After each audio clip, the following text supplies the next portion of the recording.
Hello, good morning. Good morning. Islamic greetings sa tanan-tanan. Greetings of peace. Assalamualaikum warahmatullahi wabarakatuh. Ako gali si Engineer Ronnie Albao, ang inyong Bible Falsehood Exposer.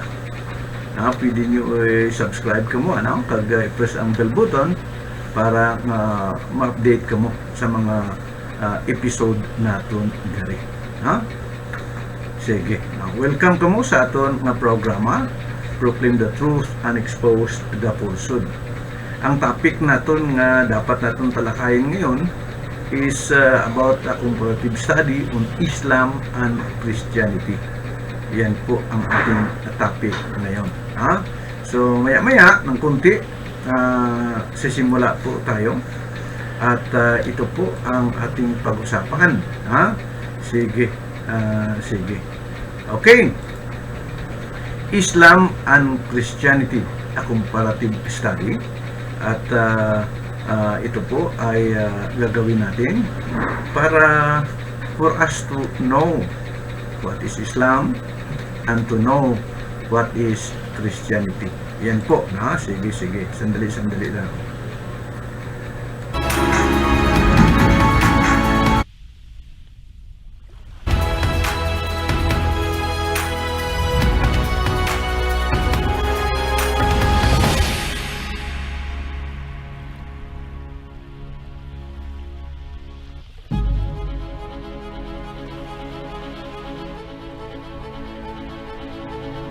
So, proceed na po tayo. Ang gagawin po natin dito, ipaalam natin sa ating mga panood at nakikinig sa ating programang ito about Islam and Christianity. Ano po ang Islam? Ang Islam po ay isang pananampalataya. Mayroong 1.2 billion na mga followers, no, dito sa Islam. At kung titingnan mo po, no, itong grupo ay marami kumalat po dito sa buong mundo. Before anything else, ang tanan ng mga pagdayaw, ang tanan ng mga praises is due to Allah, the sustainer and designer and creator of all things. So, siya po ang ating pasasalamatan at bigyang pansin, bigyan ng kaluwalhatian, no? Praise be to Allah. And also, may the peace and blessings to his servant, Prophet Muhammad, peace be upon him. Siya po ay isang propeta ng mga Muslim. At of course, siya ang last and the final messenger. No? So, ito po ang usapan natin. Bigyan po natin ito ng pansin. Ang Bible po, no, ang Islam ay gumagamit ng Quran as the inspired book of Allah. No? At sa sinasabi ko na, Holy Bible is para sa mga Christians. No? So, ito yan. No? At yung Quran naman, yan ang inspired books para sa mga Muslim. So pag-usapan po natin ito, ang Bible, ang Quran. Importante po ito na mga spiritual na mga books sa pagbigay sa atin ng kaalaman. So sa sinasabi ko na, commonly nga accepted ng mga Christians ay yung Bible. Ay yung Bible, at ang saka Muslim naman ay ang yung Quran. However, kung titingnan natin, kung may magtanong as a Muslim, kung may magtanong po, kailangan ba ng Biblia para sa mga Muslim, para makita natin yung katotohanan? Sa mga Muslim po, hindi na kailangan. Dahil naniwala po ang mga Muslim, ang Quran, no, at ang teaching ng Prophet Muhammad is enough, no? No need na sa Bible para sa mga Muslim. So the answer is no, kung kailangan ba. This is an Islamic belief na ang Quran, yan ang nagbibigay ng mga katotohanan.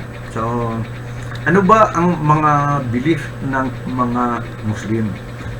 No, dahil pag-usapan po natin dito yung difference at saka yung mga common na mga belief na makikita sa mga Muslim po. Sige. Sandali lang.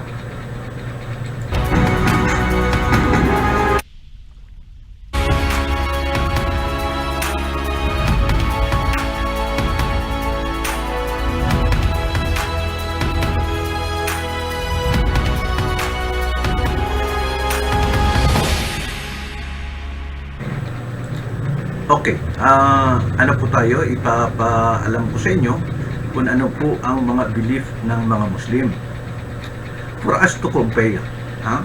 At yung mga belief din ng mga Christians, yung mga dapat nating alamin. At we will have to discuss there.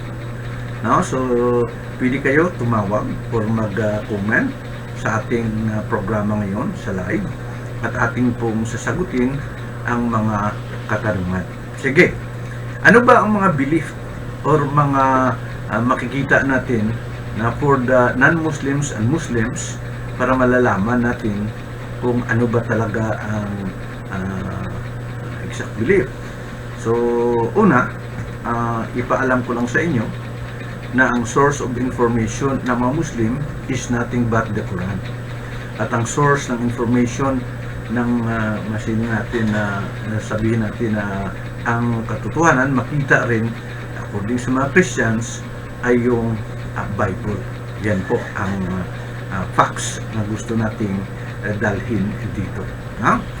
So, Muslims believe na ang kasalanan ay hindi po ini-inherit.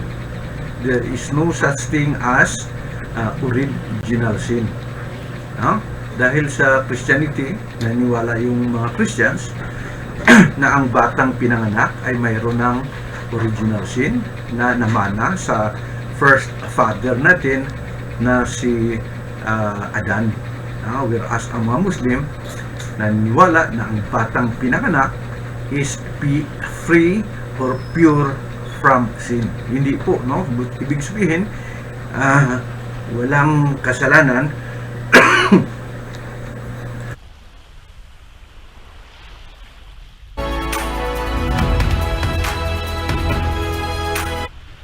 Okay, no? So, patuloy po tayo na ang mga Muslim naniniwala na ang batang bagong pinanganak ay walang kasalanan. Yung kasalanan ay mag-accumulate lamang if the child, no, the small child, the baby, pagka nagkaroon siya ng ng age or edad, at to know what is right and what is wrong.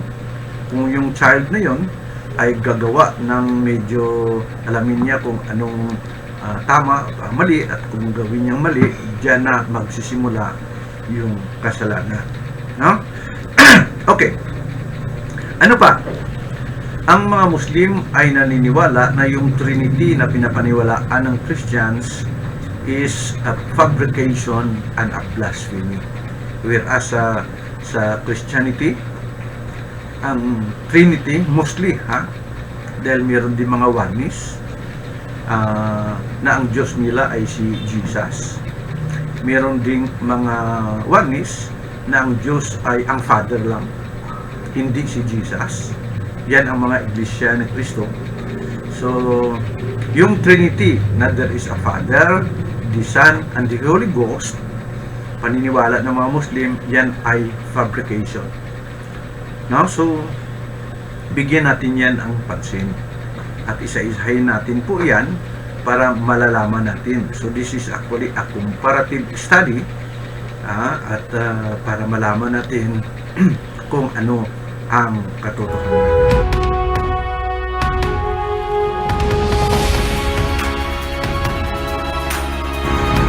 Okay, patuloy po tayo. Ang isa pa na mga paniniwala ng mga Muslim na yung belief na si Jesus ay Diyos, no, ay hindi po pinapaniwalaan ng mga Muslim. Ang mga Muslim ay naniniwala na si Jesus, peace be upon him, is a prophet of God. At pinadala siya sa children of Israel. No? Ang mga Muslim, mataas po ang respeto, ang pagkakilala sa kay Jesus.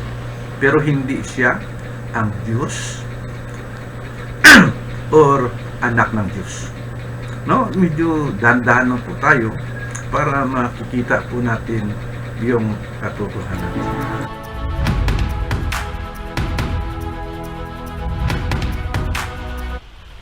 Okay. Ano pa?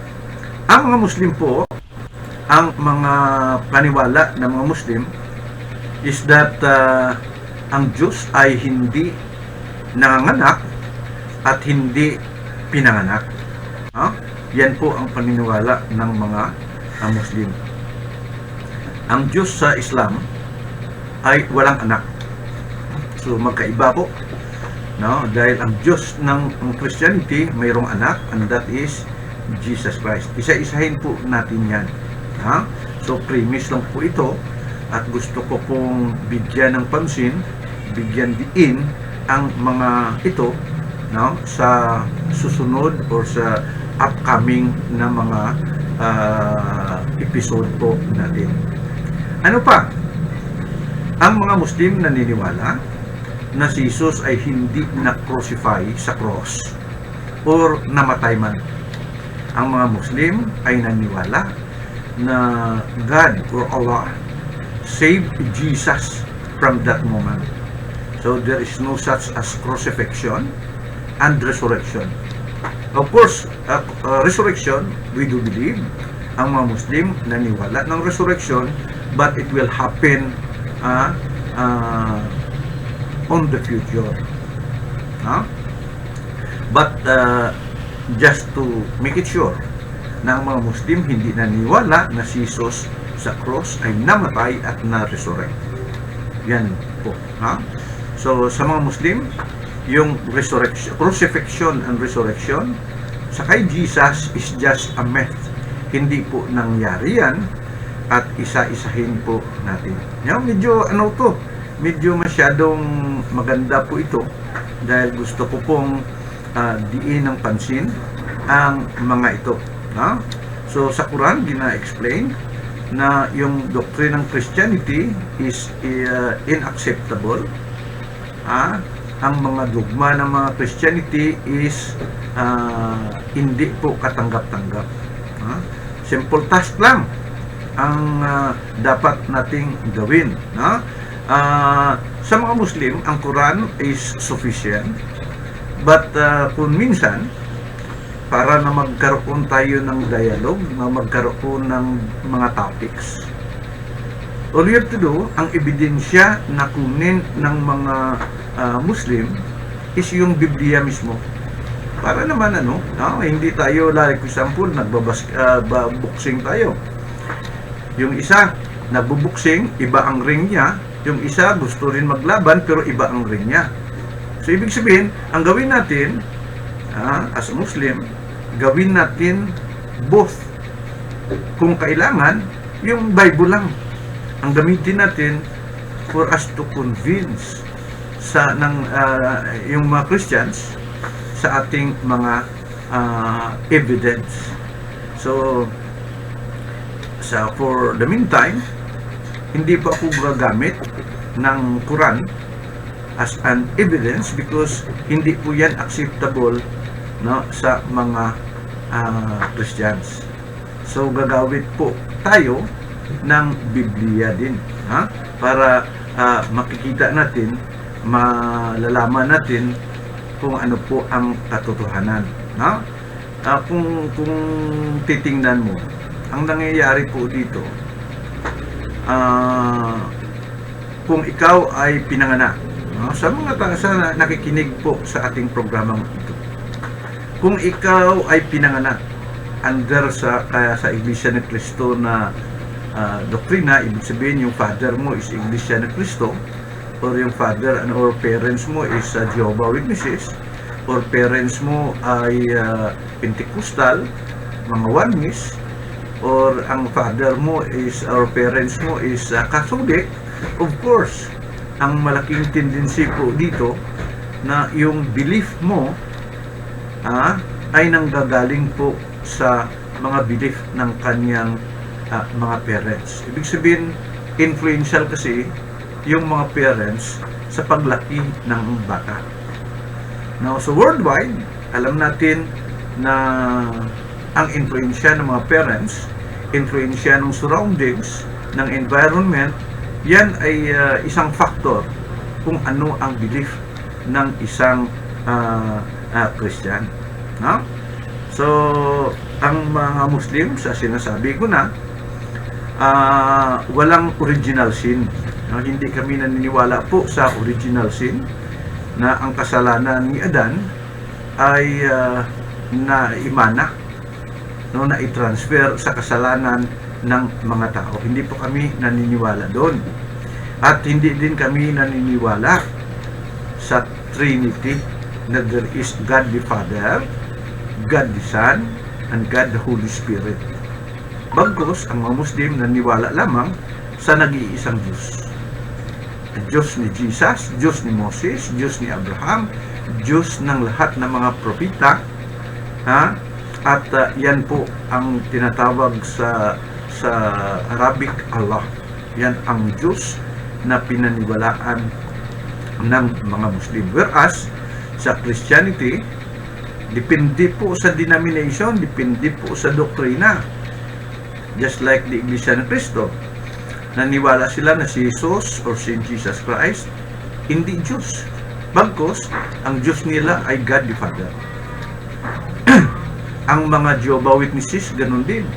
Si Jesus is a mighty God, but hindi siya ang Almighty. Yan ang Jehovah Witnesses po.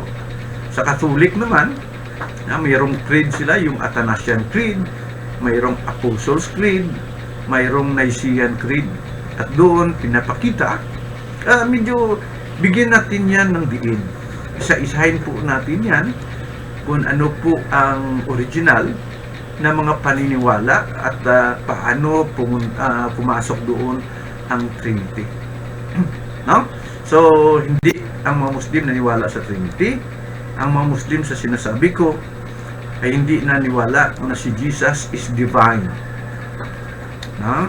Ang mga Muslim ay hindi rin naniwala sa pagkaanak, no, the Son as a Son of God in real sense, na ibig sabihin may Diyos Ama, may Diyos Anak. Dahil mga Muslim, pag ikaw ay totoong sumusunod sa Diyos, pwede kang tawagin figuratively na anak ng Diyos. At yung mga hindi sumusunod is son of the devil. Yan po. Sige.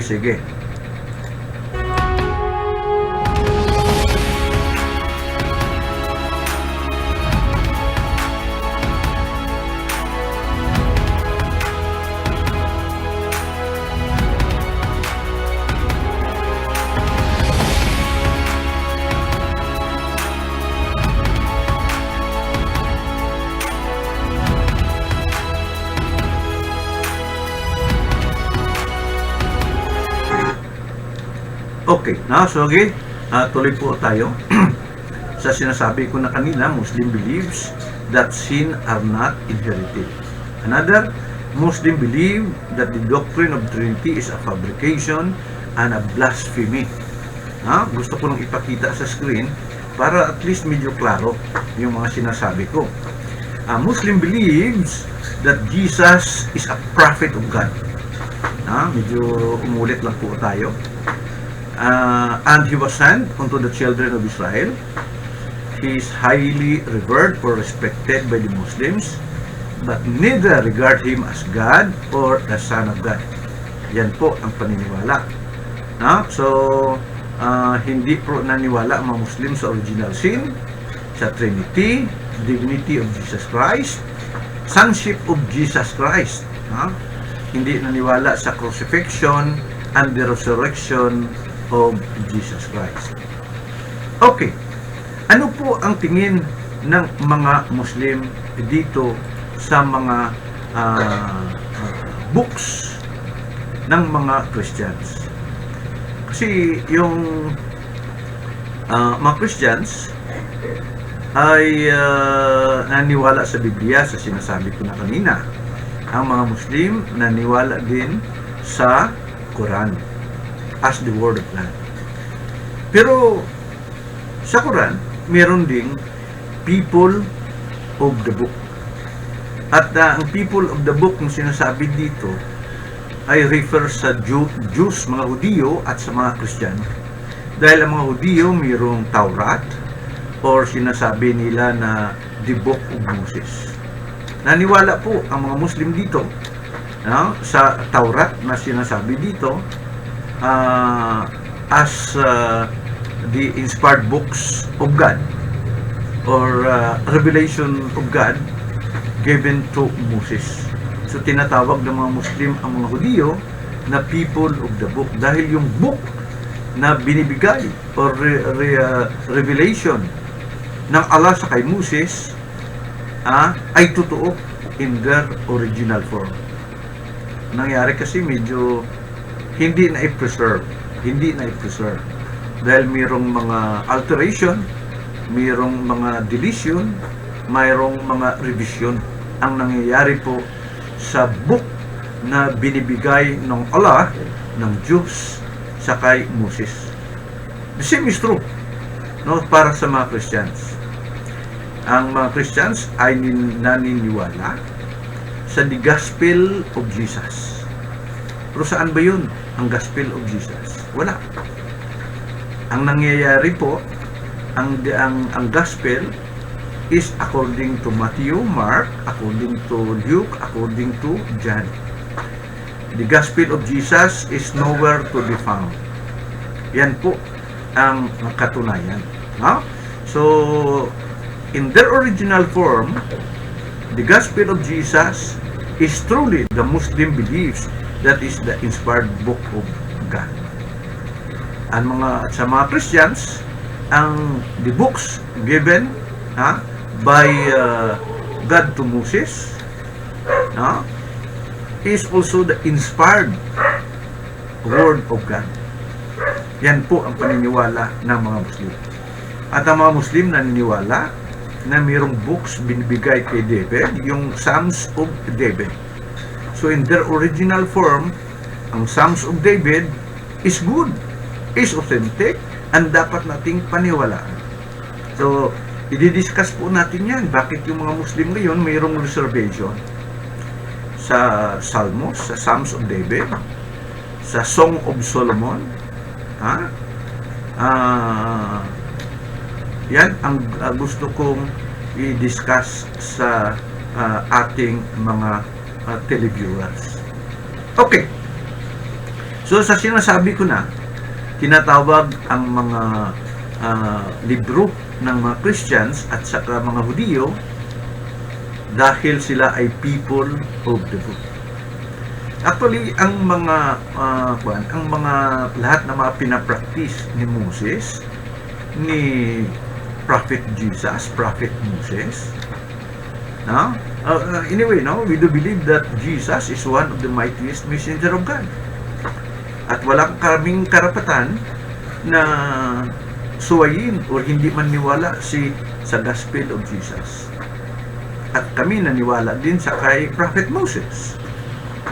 Actually, sa Quran, mayroong 25 names mentioned as the prophet of Allah, or prophet of God, sent to all nations. Okay, just a moment.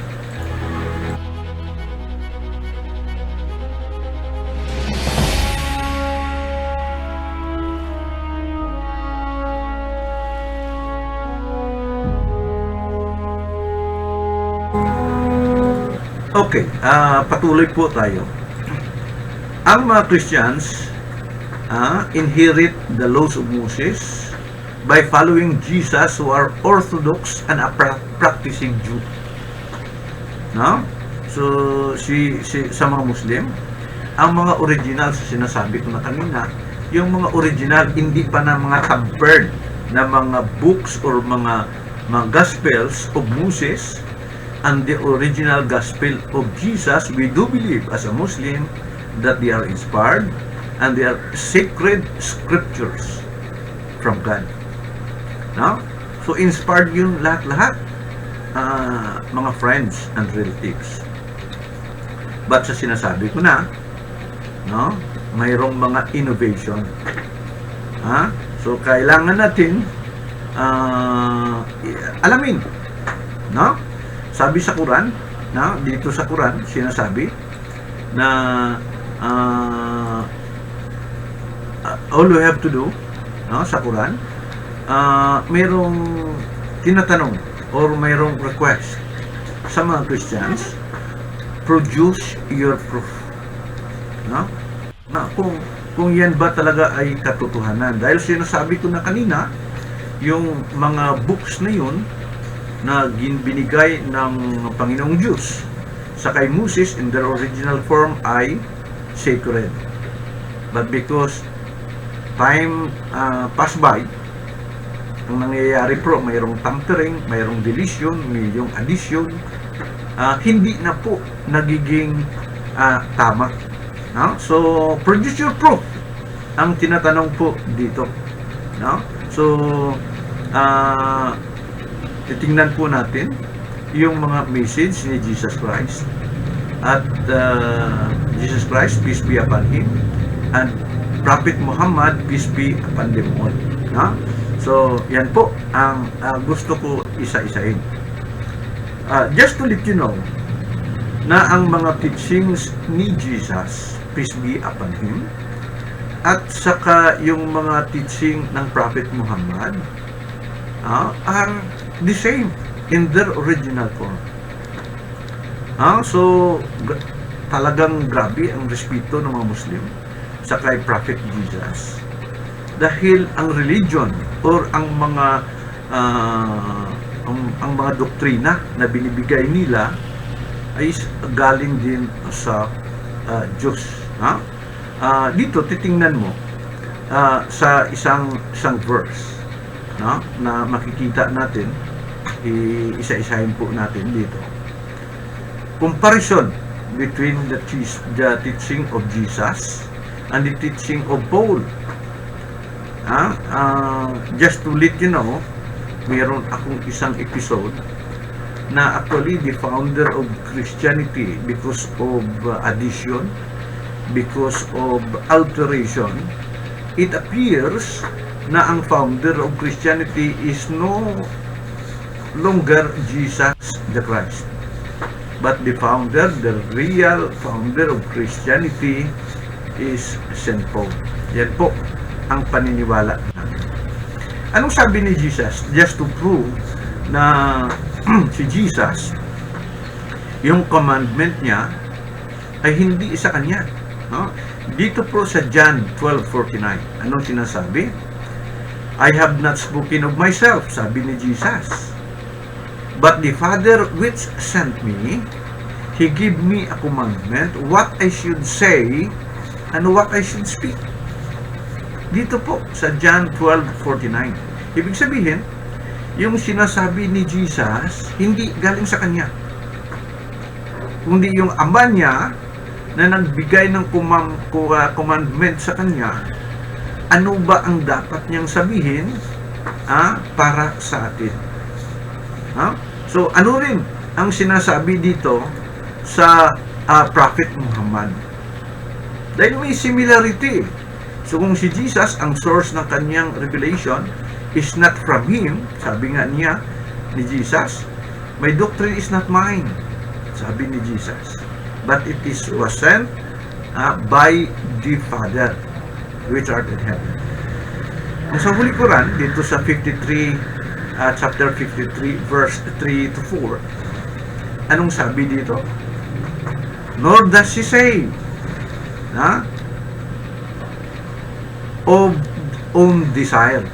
of his own desire. Ang Prophet Muhammad, sinasabi niya doon sa Quran mismo, say to the people, yung sinasabi ko hindi galing sa akin, sinasabi doon, but it is a revelation sent down to him. Sino ang nagpadala din? It was given by Allah through Angel Gabriel sa kay Prophet Muhammad. Yan po ang similarity. So, ang source ni Jesus is not himself, but the God, sinasabi niya, his Father, yan din ang binibigay at sinasabi niya. Ulitin ko, what I should say, what I should speak, He give me a commandment. Mayroong nagbigay kay Jesus kung ano ang dapat niyang sabihin, anong dapat niyang salitain. Sa kay Prophet Muhammad, dito rin sinasabi niya, tell the people, nang salita ko ay hindi galing sa akin, it is the revelation sent down sa kanya. Yan po Ano pa sinasabi dito sa John 8:40? Now seek to kill me, a man that told you the truth, which I have heard of God. Sinasabi ni Jesus to sa John 8:40. He is also a man. Hindi sa Diyos. He is a man that had told you the truth, which I have heard of God. Ibig sabihin, yung message, dahil gusto kong bigyan ng diin ito, yung message na sinasabi niya, ay hindi sa kanya. Siya ay tao na nagsasabi sa inyo ng katotohanan, which I have heard of God. Dito rin, sa Quran, chapter 26, 192 to 194, verily, this is a revelation from the Lord of the worlds. With it come down the spirit of faith, the truth, to thy ear and mind, that thou shalt mayest admonish. So yeah, it is a revelation from the Lord of the worlds. Yan ang sabi doon sa Quran chapter 26, 192 to 194. So titingnan natin yung authenticity ng bawat books. Yan po ang gawin natin. Ang authenticity ng bawat books. At yan po ay napaka-importante. Yung authenticity po ng libro na dinadala ng mga Christians, ang libro na dinadala or pinipresent ng mga Muslim, which is the Quran. Ang sa Christianity po, yan ang Biblia. Authenticity, dapat maging authentic yun. Yan ang dapat nating pag-usapan. Okay.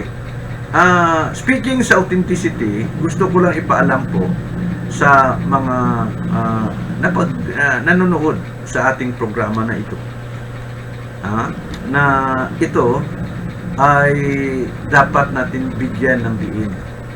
Yung scriptures, sa mga Muslim ang Quran, sa mga Christian ang Biblia.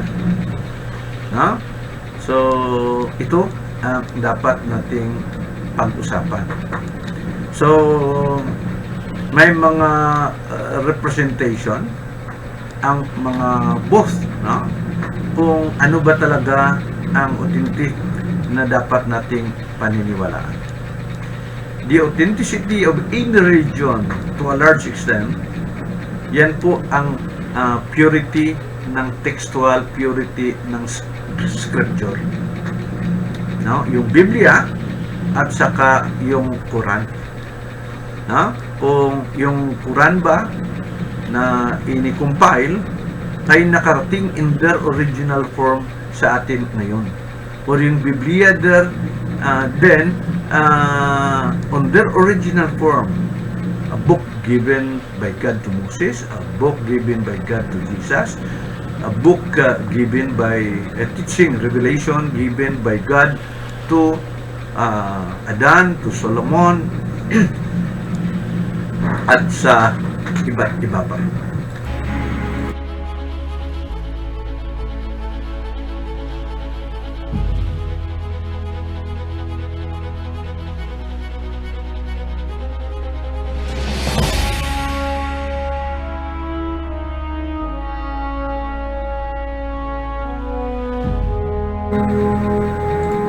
Okay, dapat nating alamin, para magkaroon tayo ng direksyon sa pag-aaral na ito. Bear with me, sama kayo sa akin, at pag-usapan natin, alamin natin yung katotohanan. But gusto ko lang i-remind sa inyo to be truthful and sincere in searching the truth itself. Nothing else. Alam natin na kung minsan mayroong mga biases tayo. Minsan ang nangyayari, mayroong mga factor. So dapat mayroong balance in reasoning to analyze without any prejudice. Kung minsan sa prejudice natin, pride natin, paano ba yan? Dito ako lumaki. Ang parents ko ay ganun. Siya ay pastor. Siya ay ganun. Siya ay isang pare. Ang mga brothers ko ay talagang nag-aaral sa mga Bible colleges. So, minsan prejudice. Alam mo yung katotohanan, kaya lang medyo takot ka. So, nag-request lang ako, let your mind be prepared to exercise balance in reasoning and to analyze things rationally and without any prejudice. Pero mahirap. Minsan mahirap. So, number 3, place your trust always in God. Pray to Him. Hihingi tayo ng katalinuhan. Open our heart. He is the only that can change our heart so that the truth ay makikita po natin. Dahil minsan, paano tayo? Importante po ito. Paano tayo makapunta sa gusto tang puntahan kung yung mapa natin ay mali? Hindi tama. Minsan may mga treasure hunter na after sa mapa na yan, yung guide na yun, first step, second step, third step, anong gagawin? Pag yung mapa mo ay mali, hindi ka talaga makakita yung treasure na sinasabi natin. So, dapat sincero, porsigido ka rin. At alamin mo, hindi ka maging prejudice. Alam mo na, hindi imposible na yan dyan. Na yung gold ay andyan. Dahil ganun. Through reasoning, mga rational reasoning, at saka yung investigate. May mga ebidensya na dapat nating alamin. So, yan po. Just to let you know, sa Bible, may mga order ang Allah, may order ng Diyos. Dito sa Genesis 1:29, every plant and tree which yield are given to us by God as good to eat. Maganda daw kainin every plant and tree. Pero kung titingnan natin, doon ka absurd. Bakit? May mga plants, may mga poisonous na mga plants. Like hemlock, buckeye,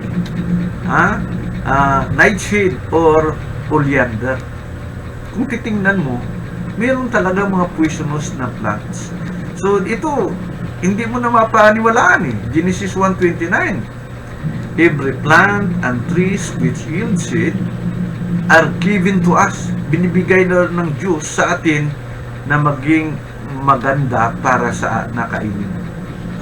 Pero parang, kaya nga kung yan ay inspired books, parang to attribute it to God, parang hindi maganda. So, study po ito. I-investigate po natin dito muna yung Biblia. Yan po ang narration na gusto kong itatanong sa inyo. Ano pa? Like for example, dito sa Deuteronomy 25:5-9. A man has an obligation to produce a child with his brother-in-law. Ibig sabihin, pag namatay yung brother mo, or ikaw ikaw ang asawa, yung babae, namatay yung husband mo. Tapos, according dito sa 25 ng Deuteronomy, pwede kang mag-request na yung kapatid ng asawa mo, bibigyan ka ng child. Ibig sabihin, bubuntisin ka. At pag yung mag-refuse sa inang sister-in-law, duraan mo siya sa mukha in front ng mga elders. Parang hindi maganda. No? As a wife, pag hindi namatay yung husband mo, re-request ka na yung kapatid niya ay bubuntusin ka. Pag hindi siya pumayag, duraan mo siya. In front, hihiyain mo siya. No? Parang hindi maganda at hindi ito kanais-nais na mga ruling kung titingnan mo po. Mga absurd. Ito parang hindi makapaniwala eh. Samson slays 1,000 men with his jawbone of an ass. Kung titingnan mo po, talagang mahirap paniniwalaan po ito. Makikita mo lang ito sa sini. Pero kung in real sense, 1,000 tao, pupukpukon mo ang kanyang ulo, hindi ba tatakbo yun? Hindi ba tatakbo yun? At mahirap talagang paniniwalaan. Ibig sabihin, illogical, irrational, at parang talagang hindi talagang pwedeng mangyari. So, we can attribute it to God. Judges 15:15. Dito sa Genesis 3:14, ang pinupunto ko po dito sa pag-aaral na ito, gusto ko po malaman, authentic ba yun? Baka mayroon ng mga alteration. Kasi kung titingnan mo dito sa Genesis 3:14, the serpent eats dust for the rest of his life. Dahil mayroong nangyari-yari na yung serpent ay parang na-influensya si Eva na kumain ng prutas. Ang Panginoong Diyos ay sinisisi yung serpent at bigyan ng punishment na ang serpent after that must eat dust the rest of his life. Pero sa ngayon, titingnan mo wala namang manog or sawa na kumakain ng dust. No? So itong mga settings, ito ang mga nangyayari. Itong mga nababasa natin dito ay doubt talaga na it is from God. Or naka na ng mga alteration. May mga insertion na, may mga revision na sa the real revelation of God to Moses. Dahil ang Genesis is a book of Moses daw to eh. So parang hindi ka paniwala. Sa Genesis 4:17, si Cain, pinataya si Abel. After na pinataya, tumakbo siya. Nagtago siya. But sinasabi dito na yung city, dalawa pa lang sila anak ni Adan and Eve. Granting na mayroong mga babae na nag-anak si Eve at saka si Adan. So, mayroong babae, ibig sabihin, dadami sila dahil ang mangyayari, magkaroon sila ng reproduction. Babae sa lalaki, nagkaroon ng anak. But sinasabi dito, just 2 generation lang from Cain, sa kanya lang, 2 generation na populate niya ang the whole city. Dumami po sila just in 2 generation. Ibig sabihin, nagka-apo ka lang, yung apo mo, anak mo, nagkaanak, at ang anak mo, nagkaanak, yung apo mo, total na mga tao doon, titingnan mo, na-populate nila ang the whole city. Malaking questions po ito. Genesis 6:4, may giant po at walang ebidensya na makikita na mayroong mga giants. Si Goliath, hindi naman to giant eh. Big man yung to kung titingnan mo. Dahil hindi naman ang Diyos nag-create ng mga giants.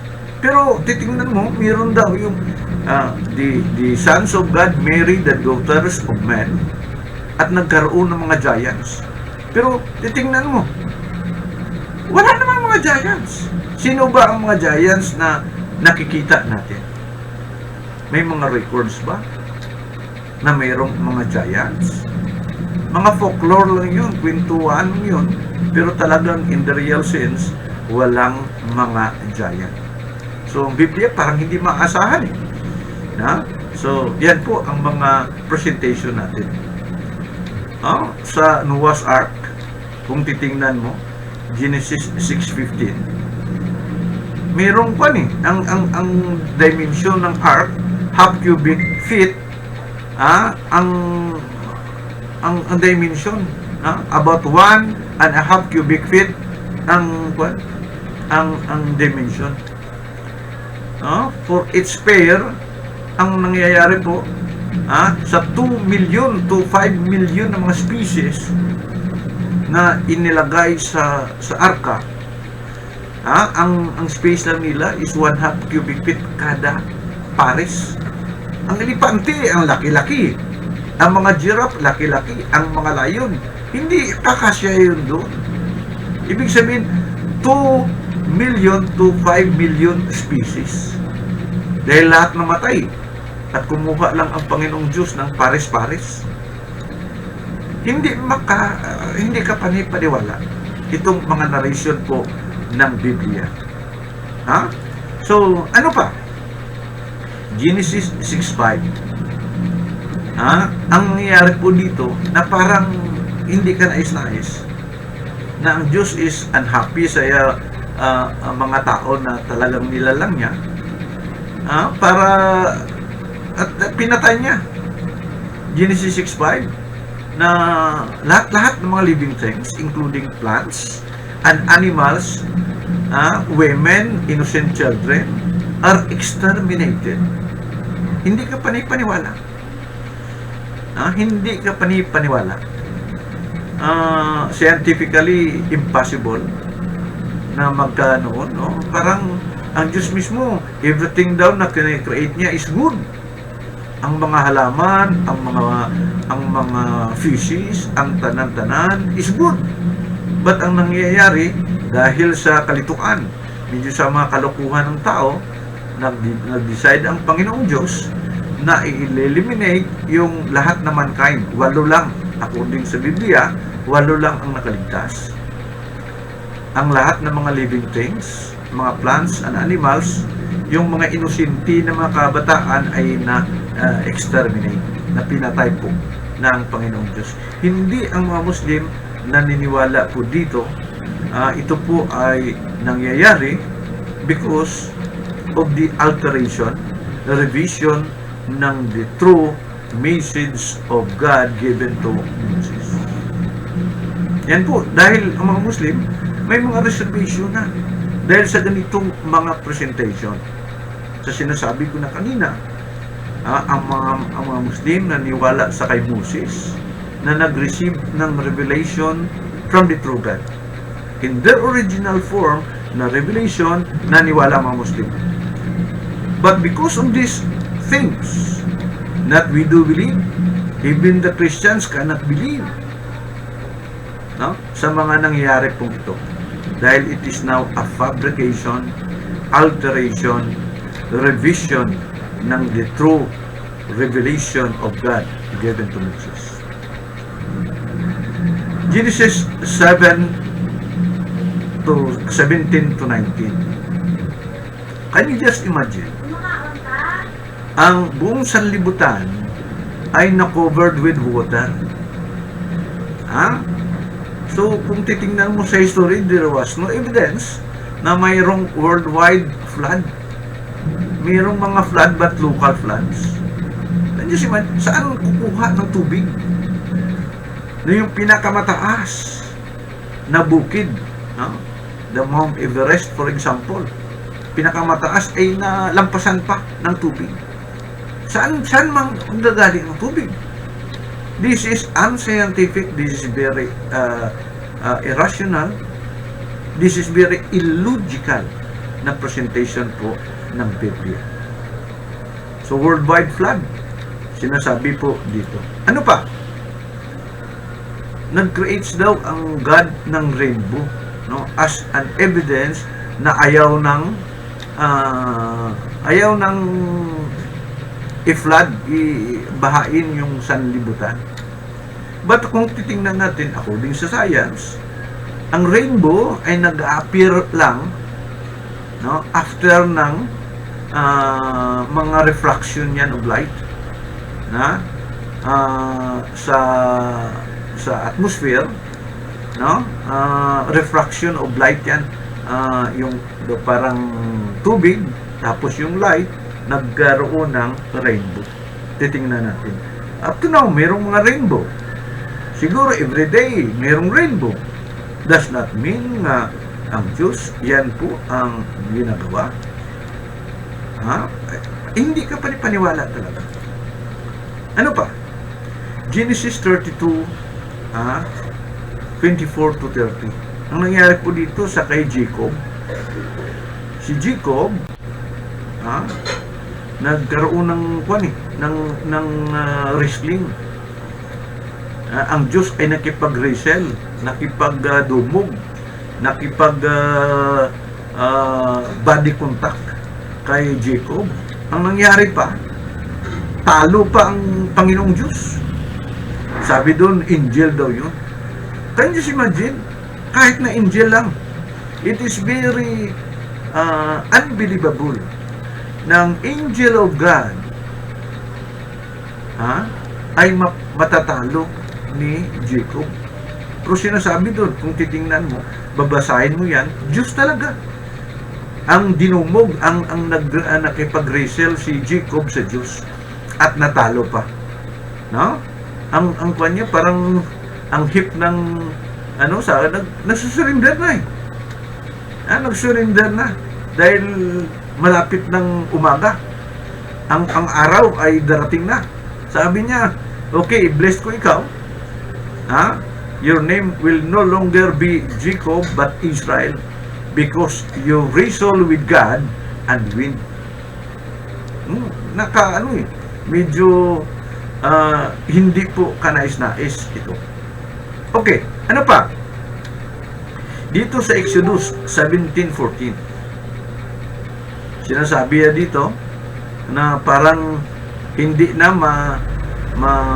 i-blot out na sa remembrance ng tao yung Amalek, remembrance of Amalek, yung mga Amalekites.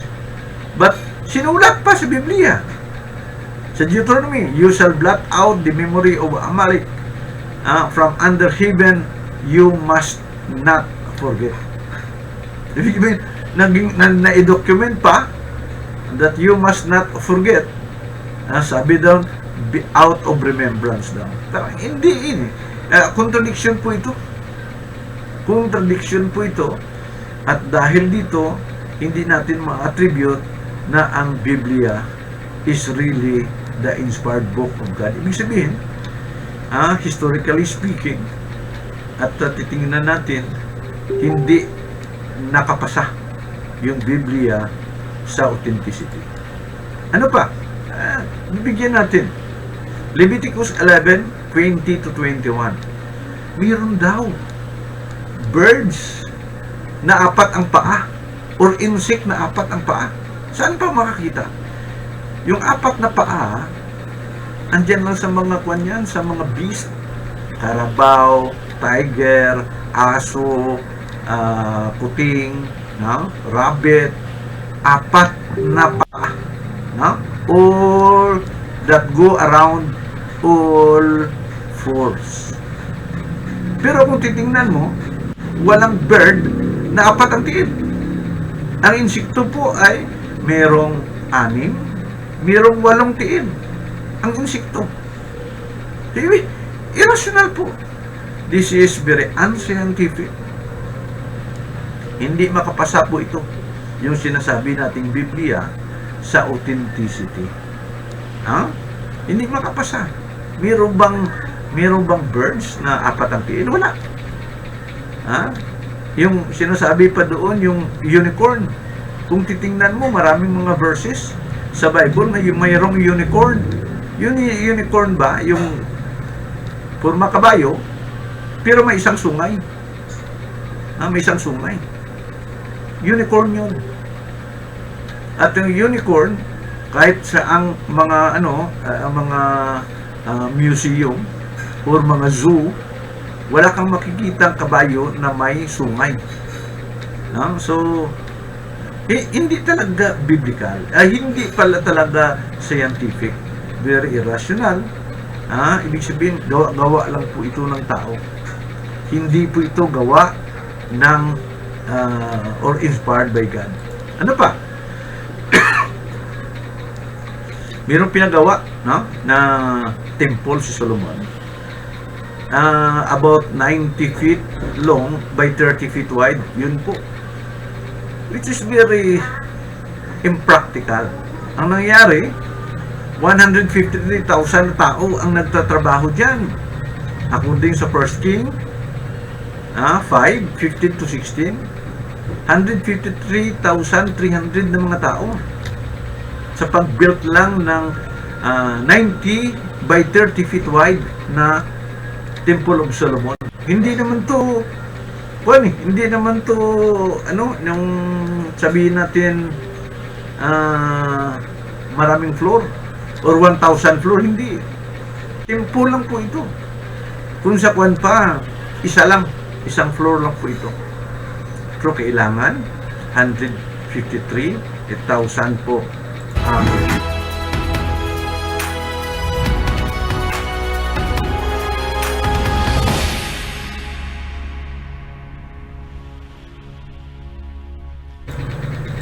Okay, patuloy po tayo. At ginawa po ito 7 years to build. Napaka-imposible. Malit-liit lang po ito. 90, parang isang kwan lang yan eh. Isang maliit na kwan, 90 feet. Maliit lang. Malaki pa nga yung yung mga gym. Gym ba? Mga gym. Amphitheater. Malaki pa. Parang maliit lang na bahay lang po ito. 90 feet by 30 feet. Masyadong maliit. Pero kailangan ng 153,000 persons to employ. Were employed to build it. Napaka unscientific, unrealistic po ito. Ano pa? Mayroong sinasabi dito sa 2 Kings 13:21. May tao na buried na nailibing na, nabuhay after touching the bones of Elisha. So pwede, basi posible dahil miracle. Miracle, hindi natin medyo ma-discount yan. Dahil miracle, ibig sabihin, hindi ordinaryo na mga nangyari. Pwede papasayan, pwede papasa, pero illogical pa rin na yung taong matagal nang namatay, na ilibing na, naging uto na, but after touching the bones of Elijah, nabuhay. Sige, granting na mayroong ganun. Dito, nag-sacrifice po si King Solomon ng 22,000 oxen and 120,000 sheep. Nag-sacrifice po siya. Kung titingnan mo, i-compute po to, illogical din ang saka unscientific. Mangyayari 845 na animals per hour. Can you just imagine? Sino tao na magkaroon ng 845 animals, ihawin o katayin mo 845 plus na animals per hour, or kada minuto, kada may 60 minutes in 1 hour, kada minuto 14 per minute for 7 days straight. Can you just imagine? Parang imposible at impractical, unrealistic, at sabihin natin unscientific po. Most likely Hindi po ito nangyayari. Ito ay bungang isip lamang ng mga writers. Extremes na mga writings po ang nangyayari. Ito, talagang unscientific po ito. Sa Job 9:6, makita ito sa King James Version. Ang Diyos po ay sinishake niya yung earth. Ang mga pillars ng earth na-shake din. Meron bang pillars ang earth? Can you just imagine? May pillars ba? Meron bang haligi yung earth? Ang nangyayari dati, nakikita ko sa mga literature, sa science book which is very impractical, na yung earth natin ay flat, flat sa taas, tapos mayroong parang matalim hanggang sa ilalim, parang yan ang haligi. Yan ang pillars ng earth. So talaga, ang katotohanan, ang earth ay walang pillars. Another impossible things dito sa mga writings. Matthew 4:8, ito sa New Testament. Sinasabi doon sa temptation ni Jesus na dinala ng demonyo si Jesus sa pinaka-highest mountain at sinasabi niya at ito pinakita niya ang all the kingdoms of the world sa isang mataas na bukid ng isang mataas na bundok. Can you just imagine? This is very impossible. It appears na ang earth is flat. Flat ang earth. Tapos magkaroon ka ng flat ang earth, tapos magkaroon ka ng mataas na bundok at lahat-lahat kita mo. Kung flat, pero yung earth natin hindi bilog eh. So kung andito ka, hindi mo makita andito. But sinasabi ni all the kingdoms of the world can be seen. Masyado pong impractical, unscientific, unrealistic, talagang hindi po totoo ito.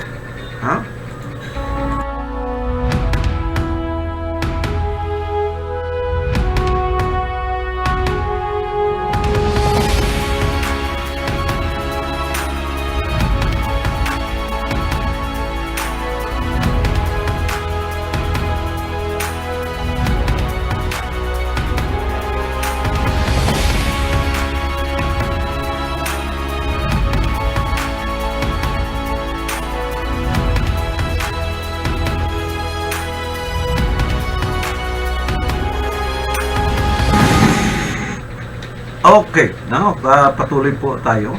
Ano pa ang gustong ipakita sa inyo? Sinasabi po dito na sa tingin ko hindi po nangyayari. Sa Matthew 7:7-8, sa Luke 11:9-10, anong sinasabi? Ask and it shall be given. Seek and ye shall find. Everyone who asks receives. Hindi po nangyayari po ito eh. Merong humingi pero hindi binibigyan at walang ibang kidding aside, merong naghingi, bigyan daw sila ng number ng loto para magkaroon sila ng mga milyon-milyon na panalo.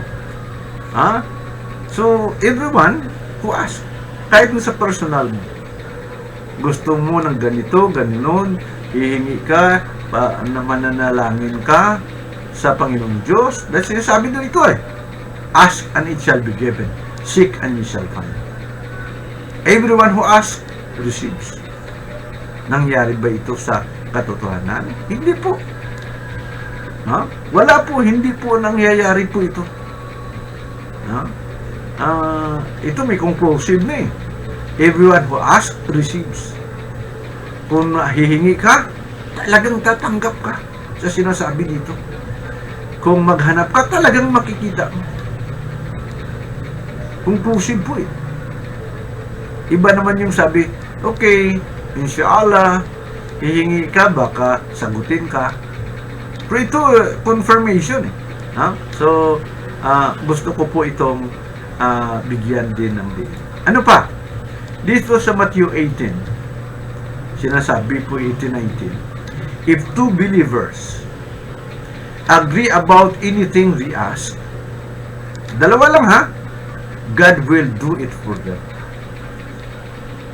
Mostly, family prayer, hindi lang isa eh. Hindi lang dalawa.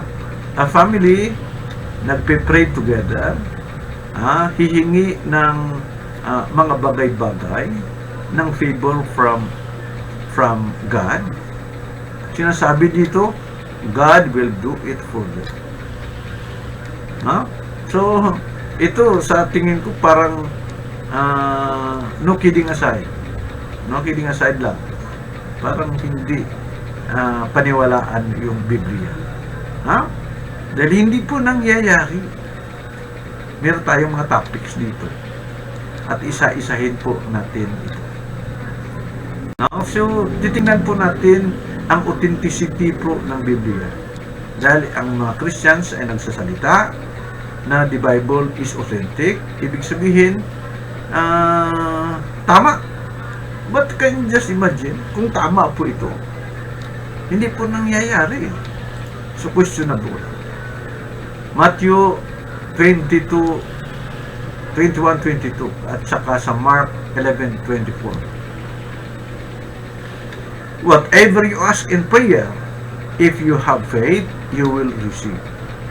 So parang mangyayari, walang faith ang mga prayers ng mga kasama nating mga Christians because they did not receive. Yung mga gusto nilang hinihingi. Okay. Dito sa Matthew 27:52. Ang nangyari dito sa time ng death, alleged death of Jesus Christ. Matthew 27:52-53. Nung alleged na namatay na si Kristo, yung mga patay sa libingan ay tumayo at pumunta sa syudad. Multitude yan. Ang dami-dami niyan. Siguro imposible. Parang I cannot just imagine. Alam mo kung nangyari po ito at sa present, for example, nangyari po ito, hindi lang siguro yung ABS-CBN, GMA, siguro yung mga BBC, yung mga world na renowned na mga TV station ay magko-cover po nito. 1 in a million po 1 in a billion, 1 in a trillion na mga events po ito. Na yung mga patay ay nangabuhay at pumunta by force sa siyudad. Hindi po makapanipaniwala eh. So, yan po. Sa sinasabi ko na kanina, ang purpose natin dito is to know what is the truth. Wag naman kayo pipikit ng inyong mga mata. Wag niyo naman baliwalain po ito. Ito mga bagay-bagay, just an evidence. Dahil pag Quran ang ginagamit natin as a proof or evidence, alam natin na ang mga Christians ay hindi naniwala sa Quran. So, dito tayo sa Biblia. Dito tayo sa Biblia. At isahin po natin. Open your mind. Open your heart. Kung gusto niyo ng kaligtasan. Kung gusto niyo na makarating sa gusto niyong puntahan. Alam ko, na ang gusto nating puntahan is heaven. Pero kung yung mapa na hinahawakan mo ay mali, hindi magbibigay ng direksyon kung saan pupunta, ang mangyayari po dito, maliligaw tayo. Now, marami po ito, parang pinipresent ko ito, ang purpose ko po nito, just to let you know. Dito, sa Luke 22:28-30, si Jesus ay nag-assign ng 12 disciples sa trono ng Panginoong Diyos sa kanyang kaharian. Mayroong 12 gate.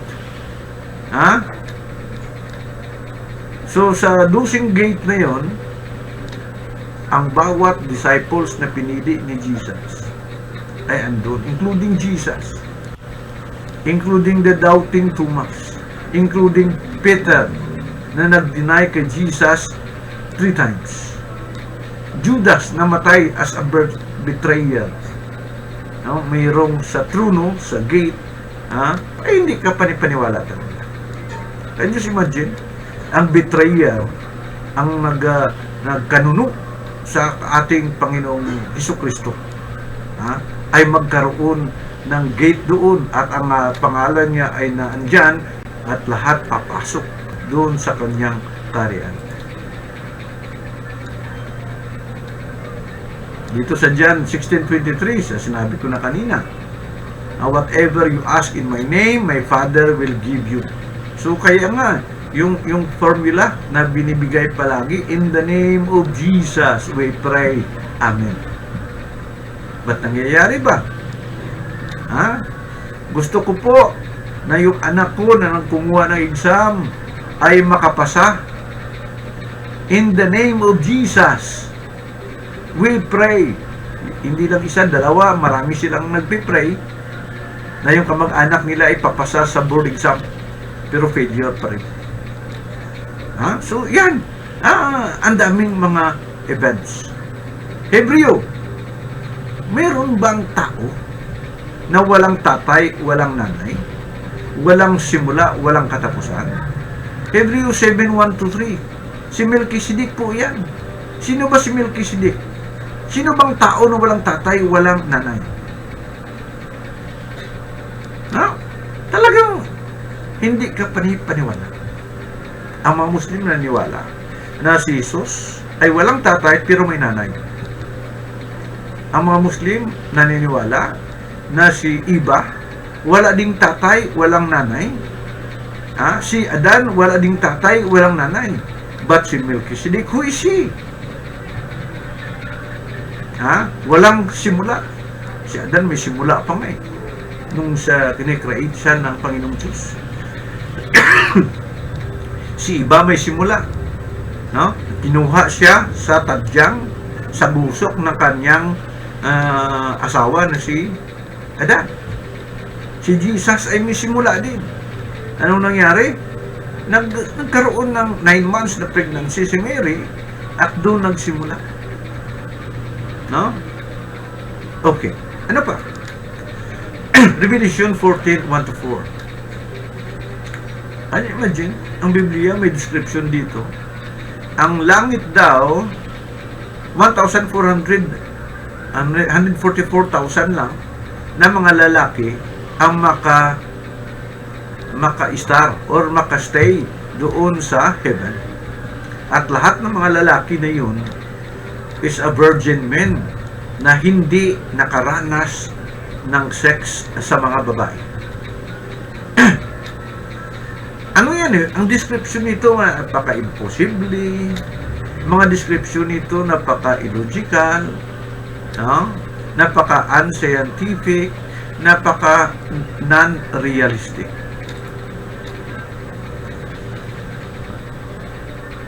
Okay, mayroong mga prophecy si Jesus o mayroong mga salita niya dito sa mga kausap ko.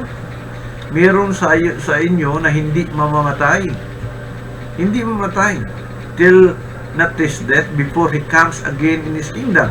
Ang tanong, si Jesus ba ay dumating na sa kanyang kaharian? 2,000 years ago, namatay na yung lahat-lahat Pero sabi dito, hindi daw makaranas ng kamatayan. Hindi pa, hanggang ngayon, hindi pa naman dumating si Christ. Dahil yung mga Christians ay naniniwala sa second coming. So, hindi pa na dumating si Christ. Ang mga tao na sinabihan ni Jesus Christ, it appears na parang sinungaling si Jesus Christ. Na mayroon sa iyong dito, na nakatayo ngayon, na hindi makaranas ng kamatayan till the kingdom of God Ah, Jesus appears sa kanyang kaharian. Hindi rin panipaniwala po ito. So, yan ang sinasabi ko. This episode 001, yan po ang ating comparative study on Islam and Christianity. Episode 1 pa lang po ito. So, antabayanan niyo po ang second na episode. Ako ulit si Engineer Ronnie Albao, ang inyong Bible Falsehood Exposer. Sama-sama po tayo na alamin ang mga bagay-bagay ang katotohanan.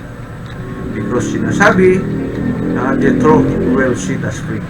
Yung katotohanan na yun, iimbestiga po tayo. Yung Biblia ba na hinahawakan ko ay talagang Word of God? Ay talagang authentic na makapagbigay sa atin ng direksyon papuntang langit? Yan po ang kasagutan. So, sa ngayon, salamat po sa time na ibinigay nyo sa akin. 1 hour and 20 minutes, para more or less, ang programang ito. Salamat po. May the peace and blessing of the one true God be to each and everyone. Ang lahat ng mga praises, binibigay po natin sa ating Creator, the Creator of heaven and earth, that is Allah. And I do believe, asyadu, la ilaha illallah, wa asyadu, ana Muhammad, abduhu wa rasuluh, sallallahu alaihi wa alihi wa sallam. Salamat and salamat. Okay.